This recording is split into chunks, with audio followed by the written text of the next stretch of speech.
Y dijo el Señor: Tú eres Pedro, y sobre esta piedra edificaré mi iglesia. El Santo Padre, Benedicto XVI, en su aprobación y promulgación del compendio del Catecismo escribió: Agradezco infinitamente a Dios nuestro Señor el haber dado este catecismo por mi venerado y amado predecesor, el Papa Juan Pablo II. Estos, la Iglesia, el Papa y el Catecismo, son los fundamentos de esta catequesis de primera comunión. En el nombre del Padre, y del Hijo, y del Espíritu Santo. Amén. Ave María Purísima, sin pecado concebida.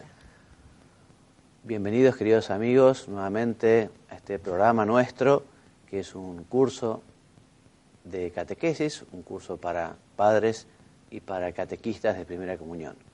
Mónica, bienvenida, ¿cómo estás? Muy bien, Padre Juan María, muchas gracias. Bueno, excelente, seguimos avanzando ya hoy en nuestro programa 25. Vamos a comenzar, como siempre, con la historia sagrada, y hoy nos detendremos en aquel suceso misterioso, ¿no?, que fue cuando el niño Dios, cerca de los 12 años, se perdió en el templo. Y así dice: todos los años, José y María subían de Nazaret a Jerusalén para adorar a Dios en el templo al celebrarse la fiesta de Pascua, que recordaba la salida de Egipto del pueblo judío. Y llevaban al niño con ellos. Jesús ya tenía 12 años, era un chico alto y fuerte, despierto, observador y bien educado. Ayudaba a José y tenía muchos amigos en el barrio. Al aproximarse la Pascua se encaminaron a Jerusalén. Como eran muchos los que hacían lo mismo que ellos, Jesús, María y José se sumaron a la nutrida caravana que iba hacia la capital. Parientes y conocidos viajaban con ellos, charlando entre sí y compartiendo las provisiones que llevaba cada cual. Los chicos formaban rancho aparte, numerosos y bullangueros, disfrutando aquel programa que interrumpía anualmente la monotonía de la vida en los pueblos de Israel. Llegados a la ciudad, cumplieron con lo que tenían que cumplir y a los pocos días pegaron la vuelta. María y José marchaban con los mayores, comentando de las novedades de los que se habían enterado durante su estadía en Jerusalén, y pensaron que el niño vendría más atrás con los demás muchachos. Al caer la noche, acampó la caravana y se formaron ruedas alrededor de los fogones recién encendidos. Fue entonces cuando sus padres buscaron al niño y no lo hallaron. Fue inútil que preguntaran a parientes y amigos. Nadie lo había visto ni tenía noticias suyas. Angustiados, María y José regresaron a Jerusalén al clarear el día. Caminaban con el corazón oprimido y apretando el paso. Atardecía cuando entraron de nuevo a la ciudad. Se dirigieron a la casa que habían ocupado. Recorrieron calles y plazas, interrogaban a cualquiera que se les cruzara. ¿No ha visto usted a un chico de una altura así, morenito él, vestido con una túnica sin costuras, sujeto con un cinto de cuero? No lo he visto. Pasó ese día y la noche siguiente, María y José no dormían y apenas si comían. Resolvieron por fin recorrer cuidadosamente el templo. Allí se arremolinaba la gente, trajinaban los sacerdotes, mugían y balaban los animales destinados al sacrificio. Los cambistas ofrecían monedas murmurando cotizaciones por lo bajo. Y al abrigo de un pórtico observaron una reunión de gente tranquila que hablaba despaciosamente. Se acercaron a ella. Doctores y ancianos componían el grupo, hombres sabios de Israel. Muchos curiosos los rodeaban, escuchando lo que allí se decía. Y ocupando un lugar destacado entre los presentes, el niño Jesús hacía preguntas y contestaba a las que dirigían los doctores y ancianos. Todos estaban asombrados por su inteligencia y conocimientos. María se abrió paso entre la concurrencia, preguntándole: Hijo, ¿por qué nos has hecho esto? Te hemos andado buscando durante 3 días sin hallarte. Y contestó Jesús: ¿por qué me buscaban? ¿No sabían que tengo que ocuparme de las cosas de mi Padre? Jesús se refería a Dios, su Padre del cielo, pero María y José no entendieron bien la respuesta. Enseguida Jesús se les unió. Volvieron a Nazaret y él que era hijo de Dios, estuvo sujeto a María y a José mientras crecía en sabiduría, en edad y en gracia. El Evangelio no recoge suceso alguno referido a la Sagrada Familia desde que volvió a Nazaret, luego de hallado el niño en el templo, hasta que Jesús cumplió unos 30 años. Y el hecho de que nada se haya escrito respecto a ese largo periodo demuestra que nada extraordinario sucedió durante el mismo. Indica que Jesús, María y José llevaron una vida normal, corriente e igual a la que llevaban tantas familias modestas de su tiempo. Jesús ya no era un chico, sino un mozo de buena presencia, con una mirada difícil de olvidar, cara tostada por el sol, fortalecido los brazos en el trabajo manual, que hablaba con el acento propio de la gente de Galilea, un acento comparable al que los porteños advertimos en riojanos o cordobeses y al que cordobeses y riojanos advierten en los porteños. María iría para los 40, su belleza habría madurado, alguna cana matizaría la mata de su pelo y se conservaría encendido el brillo de sus grandes ojos. José pisaría el medio siglo, se mantendría derecho y tendría la barba un poco gris. Aunque quizás su vista no fuera la de antes y los trabajos dedicados los tuviera que realizar Jesús, que por otra parte era tan buen carpintero como su padre. En la casa nunca sobraba un peso, pero tampoco faltaba lo necesario. Reinaba allí una armonía completa bajo la autoridad de José. Autoridad esta, cuyo ejercicio resultaba todo un compromiso para él, ya que era su deber no abdicarla, pero, al mismo tiempo, se le haría cuesta arriba mandar en un hogar formado por el Hijo de Dios y la mujer más perfecta que el Altísimo haya creado. Padre e hijo conversarían apaciblemente en las noches largas del invierno frente al fuego. Recordarían la dilatada historia del pueblo de Israel y comentarían anécdotas menudas de la jornada. No resultaba aquel, sin embargo, un hogar cerrado sobre sí mismo, pues Jesús, María y José no eran indiferentes a cuanto los rodeaba. Todo lo contrario, tendría buena relación con sus vecinos, concurrirían a las celebraciones sociales de parientes y amigos, festejarían también ellos con alguna reunión los acontecimientos que se estilaba festejar entonces, abriendo las puertas de su casa y convidando a los concurrentes con vino y empanadas. Los sábados irían a la sinagoga, del mismo modo que cualquier familia asiste a misa los domingos en la parroquia del barrio. Eso sí, durante aquellos años en que transcurrió la vida oculta de Jesús, todo se haría con la mayor perfección posible en el hogar de Nazaret, ofreciendo a Dios cada tarea, terminando con esmero cada labor, recibiendo amablemente a los visitantes inoportunos, dando una mano a los demás cuando a los demás les hiciera falta. Y se interesarían por los sucesos que afectaban a su país, por el cual sentían todo el amor que se ha de sentir por la patria de uno. En algún momento, que no es posible precisar, moriría José. Cuando muere un santo que ha cumplido su deber año tras año, hora tras hora, minuto tras minuto, amando los designios de Dios a su respecto.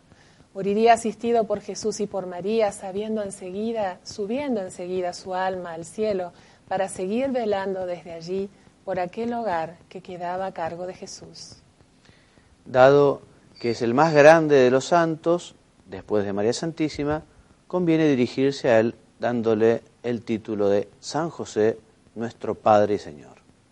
Y a modo de objetivo de esta lección, podemos destacar que durante 30 años, esos 33 que pasó en la tierra, el Hijo de Dios llevó una vida corriente en el ámbito de una familia común, ejerciendo un oficio como tantos, enseñándonos así a santificar la vida ordinaria. Esto es lo que podemos pedirle hoy efectivamente a la Sagrada Familia de Nazaret, ¿no? Podemos pedirle que los hogares cristianos se parezcan a esta casa de Jesús, María y José, en la cual no había espacio para el egoísmo, sino que reinaría un espíritu de servicio, una amabilidad, una gratitud, realmente un ambiente espléndido, ¿no? Y Jesús, que también iba colaborando conforme crecía con la ayuda de la casa, en la casa, ayudaría a su madre, ayudaría a su padre. Ojalá Dios quiera que la familia cristiana, la familia del mundo entero, ¿no?, se parezca a la familia de Nazaret. Vamos a rezar por ello, vamos a pedir por ello y vamos a pedir la gracia a la familia de Nazaret, que ayude a las familias de los hombres para que sean cada vez más buenas, para que sean cada vez más parecidos a ella, que así sea. Pasamos ahora a ver algunas verdades del compendio, concretamente el número 104 y el 58, que se han adecuado a la historia sagrada. Por eso recordamos que el compendio del Catecismo del Papa Benedicto XVI nos dice que durante la vida oculta en Nazaret, Jesús permanece en silencio, ¿no? El silencio de una vida ordinaria, el silencio de una vida de trabajo, ¿no? Y así este silencio, este tiempo de trabajo nos permite entrar en comunión con Él, en la santidad de la vida cotidiana. Porque estamos llamados, en general, la gran mayoría de los hombres, a santificar las realidades cotidianas, la ama de casa, la madre de familia, aquel que trabaja, los que están en medio del mundo tienen que santificar esas realidades, tienen que hacerse santos con eso. Como lo hizo Jesús, como lo hizo San José. Jesús no se santificó porque es el todo santo, ¿no?, pero sí que santificó todas las tareas que realizó. Ojalá nosotros sí nos santifiquemos con las tareas y sepamos santificar esas tareas para también santificar a los demás. Como nos dice el Catecismo, como Jesús estaba sujeto a sus padres, como les obedecía, ¿no?, y nos da un ejemplo que es tan importante que se siga hoy, porque hoy hay mucha rebeldía, ¿no?, y poca sujeción, muchas veces, ¿no?, de los hijos respecto de sus padres. A veces los hijos no son muy diligentes en su obediencia, en su prontitud, en su amabilidad. Ojalá en ese sentido se recupere un poquito estas buenas maneras, estos buenos modales, esta buena educación, esto que es básico, ¿no? O sea, que los hijos obedezcan a sus padres. Nos dice también el Catecismo que María y José con fe acogen el misterio de Jesús, aunque no siempre lo comprendan, ¿no? Pero la Virgen guardaba todo aquello en su corazón, aceptando siempre la voluntad de Dios. Dios no permitiría el mal si no hiciera salir el bien del mal mismo, ¿no? Uno de los grandes misterios de Dios, ¿no?, como Dios consigue sacar cosas buenas de grandes desastres que hacemos nosotros los hombres, ¿no? ¿Y qué más enseña el Catecismo, Mónica? Esto Dios lo ha realizado ya admirablemente con ocasión de la muerte y resurrección de Cristo. Exacto. Del mayor mal moral, la muerte de su Hijo, Dios ha sacado el mayor de los bienes, la glorificación de Cristo y nuestra redención. O felix culpa, dice el pregón pascual, ¿no? O felix culpa, la del pecado original, que nos ha dado tan gran Redentor. Y ahora seguimos viendo el compendio, pero vamos a detenernos en otros números. Vamos a empezar con todo lo que se refiere a la liturgia, a la celebración del misterio cristiano, ¿no?, lo que es la economía sacramental. Vamos a comenzar diciendo que la liturgia, digamos, es la cumbre de la teología. La liturgia fundamentalmente lo que busca es la adoración y alabanza de Dios, Creador, nuestro Padre. Obviamente nosotros, criaturas, hijos, tenemos obligación de manifestar nuestra adoración, nuestra alabanza, nuestro agradecimiento, ¿no? Y la liturgia es el camino, es un camino ascendente y un camino descendente. Porque un camino ascendente porque los hombres presentamos justamente nuestras ofrendas, nuestras alabanzas, pero también descendente porque Dios, a través de su liturgia, nos da la gracia que es esa participación en la vida divina, ¿no? La liturgia tiene su cumbre en el misterio pascual, en la Santa Misa, como veremos a continuación. Por eso el compendio dice que la liturgia es la celebración del misterio de Cristo y en particular de su misterio pascual. En ella se manifiesta y realiza a través de signos la santificación de los hombres. Repetimos, es la cumbre hacia la que extiende la acción de la Iglesia, al mismo tiempo es la fuente de la que emana su fuerza vital, ¿no? Porque efectivamente la Iglesia de Jesucristo toma esa fuerza, ¿no?, de la gracia de Dios, y es principalmente de la Eucaristía, ¿no? Esa Iglesia de la Eucaristía, la Iglesia centrada en la Eucaristía. Entonces, a través de la liturgia, Cristo continúa en su Iglesia. Dios ha querido continuar, Jesús ha querido continuar en su Iglesia a través de la liturgia, a través de los sacramentos, a través de la gracia. Jesucristo obra por medio de ella y así continúa, digamos, esa labor redentora, ¿no? Entonces la liturgia es obra de la Santísima Trinidad, por lo tanto, obra del Padre, obra del Hijo y obra del Espíritu Santo. Mónica, en la liturgia... El Padre nos colma de sus bendiciones en el Hijo, encarnado, muerto y resucitado por nosotros, y derrama el Espíritu Santo en nuestros corazones. Muy bien. ¿Y qué más? Al mismo tiempo, la Iglesia bendice al Padre mediante la adoración, la alabanza y la acción de gracias, e implora el don de su Hijo y del Espíritu Santo. Muy bien. Y así, nuestro Señor Jesucristo, al entregar al Espíritu Santo a los apóstoles, les ha concedido a ellos y a sus sucesores el poder de actualizar la obra de la salvación. Y esta obra de la salvación se actualiza a través del sacrificio eucarístico, la misa, y a través de los sacramentos, en los cuales Él mismo actúa para comunicarnos su gracia. Muy bien, además nos enseña el Catecismo que, Mónica, el Espíritu Santo prepara a la Iglesia para el encuentro con su Señor, recuerda y manifiesta a Cristo, lo hace presente y actualiza su misterio, une la Iglesia a la vida y misión de Cristo y hace fructificar en ella el don de la comunión. Así es. Y en pocas palabras, Mónica, ¿qué nos contás de tu experiencia como madre catequista? Bueno, no tanto de mi experiencia, pero tengo ganas de reflexionar un poquito con nuestros amigos estamos en el mes de María, estamos en el mes de mayo, y es importante que tengamos presentes los catequistas que la catequesis no va a dejar de ser cristocéntrica, porque de pronto vayamos un poquito al entorno de nuestro Señor Jesucristo, en especial María y José. Tenemos que conocer bien detalles, aspectos sobre la vida de María y de José para aprender a amarla más y aparte para aprender de ella. Por ejemplo, traje unas imágenes. Allí podemos ver que María, en estas 4 situaciones que mostramos, tuvo momentos bien complicados en su vida, bien difíciles. Por ejemplo, en el momento de la Anunciación, vos decís que divino, el arcángel Gabriel se presenta y le anuncia que va a ser la madre del Mesías, pero qué momento, porque transportate en aquel tiempo, 2000 y pico de años atrás, con la mentalidad entonces, no era fácil, no creo que haya sido tan fácil para María ese momento, aunque también la llenó de alegría. Al lado tenemos a José y María sobre un burrito, ya en estado avanzado de su embarazo.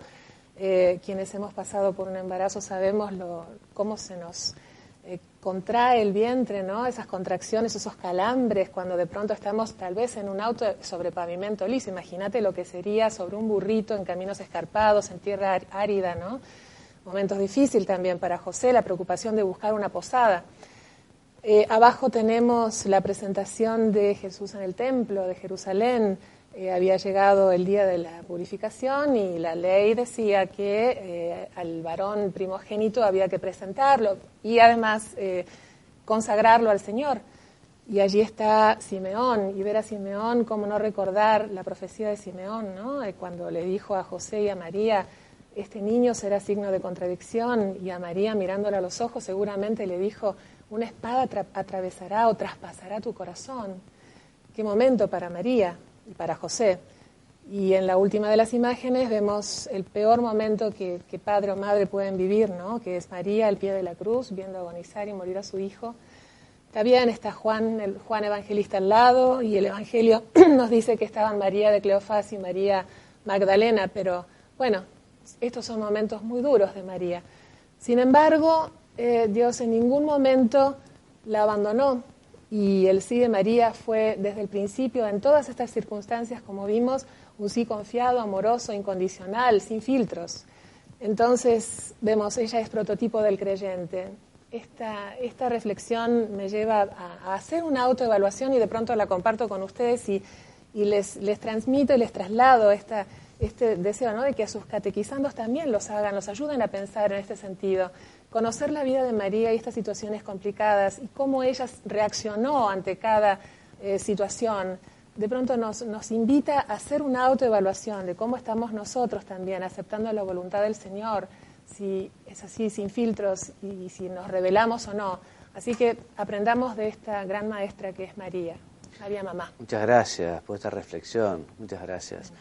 Y me acordaba recientemente, leía un texto del Papa León XIII hablando de la Virgen, que decía que así como al Padre llegamos por el Hijo, ¿no?, de la misma manera se podría decir que a Jesús podemos llegar por la Virgen, ¿no? O sea que esos que dicen que mirar a la Virgen es olvidarse de Cristo es todo lo contrario. Exacto. Porque el mirar a la Virgen lo que hace siempre es llevar a nuestro Señor. Por eso esa recomendación tuya es muy importante. Gracias. Muchas gracias. Bueno, y continuamos con nuestra liturgia, continuamos con nuestra instrucción general del misal romano. Estamos viendo la plegaria eucarística y ya nos estamos acercando hacia el final de la misa. La clase pasada, en el programa pasado, estábamos terminando el Padre Nuestro, ¿no? Entonces, después del Padre Nuestro viene el momento de la paz, ¿no? O sea, el sacerdote dice, bueno, Señor Jesucristo, que dijiste a tus apóstoles, mi paz os dejo, mi paz les doy, no tengas nuestros pecados, sino la fe de tu iglesia y conforme a tu palabra, ¿no? Y después invita a los hermanos a que se den fraternalmente la paz, ¿no? Esta paz, que es un signo litúrgico, es un gesto litúrgico, no es, digamos, no es necesario manifestar este gesto litúrgico con grandes estridencias, ¿no? Como tampoco es necesario quizá trasladarse de una punta a la otra de la iglesia, porque quizá los hijos se quedaron al fondo de la misa y los padres fueron adelante en el primer banco, entonces en el momento de la paz se arma un revuelo porque todos van a saludar a sus padres. Bueno, es un gesto litúrgico que hay que compartir con los que están cerca, ¿no? Habitualmente diciendo además, la paz esté contigo, y respondiendo, y con tu espíritu, ¿no? En el caso del sacerdote, recibirá la paz de las personas que tiene al lado, y si conviene que otras personas también le den la paz, convendrá que suban al presbiterio y allí le den la paz al sacerdote. Es lo que recomienda la instrucción general del misal romano. Mejor a que el sacerdote baje del presbiterio es que suban las personas a saludarlo.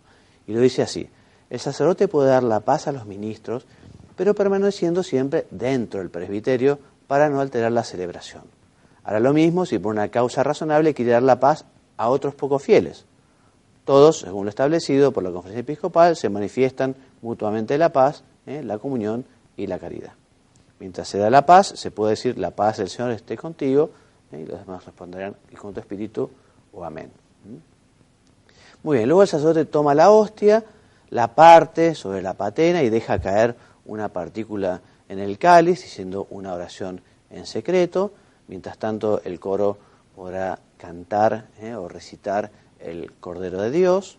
Entonces el sacerdote también en secreto reza unas oraciones y después se arrodilla, hace una genuflexión, y después de la genuflexión y aquella oración, como muestra la imagen, aquí está el Papa Benedicto, ¿no? Muestra a Jesús, ¿no?, el Cordero de Dios, que quita el pecado del mundo, diciendo: felices los invitados a la cena del Señor, ¿no?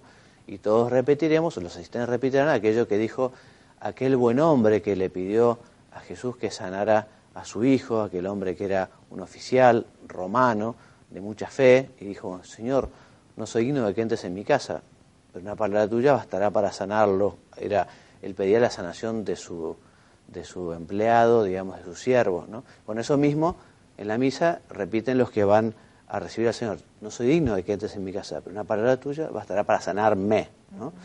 Muy bien, entonces concluida la oración, el sacerdote se hace genuflexión, toma la hostia y dice esas palabras. A continuación, vuelto hacia el altar, el sacerdote dice en secreto: el cuerpo de Cristo me guarde para la vida eterna, y consume primero con reverencia el cuerpo de Cristo, luego toma el cáliz y dice: la sangre de Cristo me guarde para la vida eterna, y sume con reverencia, con piedad, la sangre de Cristo. Mientras el sacerdote sume el sacramento, se inicia el canto de comunión. O sea, el coro comenzará el canto, la gente se irá preparando. Qué importante que es que este momento sea un momento de especial oración, ¿no? Sabiendo que uno va a recibir al Señor, si está bien dispuesto, si tiene el corazón preparado. Quien no está dispuesto porque tiene algún pecado grave, un pecado mortal, será la oportunidad para hacer una comunión espiritual, para renovar el propósito de confesarse cuanto antes, como para poder recibir al Señor. O si uno, por ejemplo, no ha guardado el ayuno, ¿no? El ayuno hoy es de 1 hora, 1 hora de cualquier cosa, salvo que sea el agua o algún medicamento, ¿no? Que no corta el ayuno. Pero si uno no ha cuidado el ayuno, y no comulgará, porque hay que respetarlo, ¿no? Hay que respetar este ayuno eucarístico. No está permitido, esto es importante decirlo, a los fieles tomar por sí mismo el pan eucarístico consagrado, ni el cáliz, y mucho menos, dice la instrucción, que se lo pasen de mano en mano. Es el sacerdote o los ministros extraordinarios quienes distribuyen la comunión, ¿no? Se puede comulgar de pie, se puede comulgar de rodillas. Se dice el cuerpo de Cristo y responde amén quien lo recibe. Bueno, terminaremos con la Santa Misa el próximo programa. Nos invitamos a acompañarnos. Ahora nos despedimos porque ya es la hora y lo voy a hacer enviándoles la bendición. Que Dios los bendiga y los haga muy santos. Amén. Muchas gracias.